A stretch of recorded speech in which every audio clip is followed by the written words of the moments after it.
Hi, I'm Z, and welcome to The Third Eye.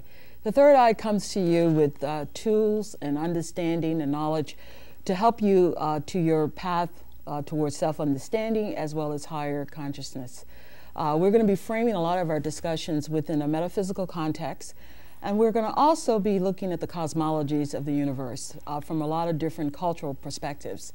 Tonight, we have as our guests an astrologer as well as I would say a metaphysical practitioner from New Jersey. Her name is Jenna, and Jenna has been practicing astrology for about, just about 20 years. 20 years. And I met her in New York and really felt that it was really important for me to have her come on the show, because her way of approaching astrology is very interesting and very different. Jenna, can you just sort of tell us how you got into this whole, you could say, the path of astrology as a way of getting to a higher level of consciousness? Well, yes, it was in the late 70s, and I was seeking and searching a better understanding of who I was and my purpose here on the planet. And I went, and I was living in San Francisco at the time. I lived in the Bay Area for 20 years. I just relocated here the past year. Mm-hmm. And I went to see 3 different astrologers. You know, I was paying like between $50 and $100 in the late 70s. And when I went to see them, there was something that they weren't telling me. I knew that something was missing. Right. And so I went on my own search to seek what I felt intuitively. I was, you know, there's something deeper that I wanted to know. Okay. Can you sort of I think that you use astrology as a way of sort of framing what's going on in the world and how you look at your life. Can you sort of tell us what's going on like right now? Yes, in fact, right now we're like 14 hours countdown to a full moon. Okay, and the full moon is going to be in Gemini. And Sun in Sagittarius, you know, we have the polarity, the opposites. The full moon tomorrow morning, exact on the East Coast at 10:19. Also, when we break the 10 planetary placements down into the 4 elements, fire, water, air, and earth, we have a predominance of 5 planets in fire. And so that's half the planet. So fire is ruling the heavens right now. What does that mean? That means that the fire signs, Aries, Leo, and Sag, got it going on. Okay? It means that, especially Sagittarius, because we have 4 planets in Sag. Okay. That's called a stellium. We have the Sun, Venus, Mercury, and Pluto. Okay. And that gives a lot of power and energy to Sagittarians. But Sagittarians are about freedom of the spirit, freedom of the mind. The key word for Sag is expansion. And so that energy is ruling the heavens right now. Yes. And so also for fire signs, it means that things are flowing good for them. Okay. What else happens in a full moon? Everybody says that a full moon brings on all sorts of kind of changes in people's personalities, and the water tides get high. And yes, well, the full moon time is a very intense time because we have the polarity going on, which is the opposites. And so this full moon is the full moon in Gemini, the Sun is in Sagittarius. It's a time where you want to release things and take things to a higher level. It's a good time for healing. It's a good time for ritual. It's a good time for mind expansion. It's a good time to work your mojo and your magic. Okay. Do you have other information you can share with us? There is one other interesting piece of information that I would like to share regarding the millennium, January 1st, 2000. And we're going to kick in the new millennium with 3 planets in fire, 1 planet in water, that would be the moon in Scorpio, 3 planets in air, and 3 planets in earth.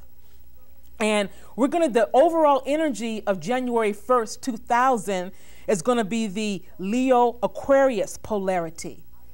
And so we're really kicking in. I would say a lot of people don't believe it, but we're on the orb of the new age. And in regard to the new age, now that Neptune is gone into Aquarius, 0 degrees, Neptune is the planet of spirituality and intuition. Right. Okay? On a higher level. And what it is that since it's going into the Aquarius, We're going to see a lot of energy of the goddess manifesting more. Can you talk about that? Because I know that you have, over the years, you have expanded your work to include African traditions. Can you talk about that in terms of astrology and what you have been able to really uncover? Yes. Well, the first thing that I should have said before I got started is that astrology is the golden key to self-knowledge. Okay? It is a spiritual tool to understand your soul's purpose, why you are here on planet Earth. We're all here for a special reason. We all have something that we need to do to develop ourselves spiritually. Now, the goddess energy, the female energy, whenever you talk about spirituality, you have to deal with the female energies. Okay? You cannot, it is not a masculine thing, it is a female thing, because you have to feel it. And that's why if you go into any churches, temples, ashrams, you will see that the females outnumber the males 2 to 3. Because spirituality is something that you have to go within yourself and feel it. And you know, everybody knows that women are more into feeling things. Now, the goddess energy in this culture is more focused on the masculine side. But the female energy, you know, the female force pervades through everything in the universe. And you have got to acknowledge it. And this culture is focused on the male or patriarchal energy, but now the pendulum is swinging to the opposite end, where the female energies must be dealt with. And this is where the goddess energy comes in, because all these energies, these deities, these, or what we call orishas or entities, they're archetypal energies, okay? Now, so in the Kemetic tradition or the ancient Egyptian tradition, 3 of the goddesses that I have focused on is the earth goddesses, which are Ma'at, who is under the sign of Capricorn. Then we have Heteru or Hathor, which is Taurus. And then we have Aset or Isis, which is Virgo. And these are like gifts that you have. Ma'at is about truth, justice, and righteousness. Hathor is about female things, nurturing, and astrology. And Isis and Aset is the healing energy. She's the high priestess of magic from an intuitive level. And so what it is if these energies, if you have planets or that fall under any of these signs, these are special gifts that you have that you should be aware of so that you can bring them out and use them to the benefit of others in humanity. Well, Jennifer, we're coming to the end. I told you this time would go so fast. We didn't get a chance to talk about astrocartography, which I think that we can talk about in the third segment. But can you just sort of wrap up, just quickly, just one statement about what you would like to leave our viewing audience with, as well as our studio audience? Yes. I want you to know that we are in spiritual, what I call spiritual high times. And it is time to go within. It's time to use spiritual tools such as meditation, affirmations, prayer, and use astrology as a tool for self-knowledge, because know thyself, that is the most important thing.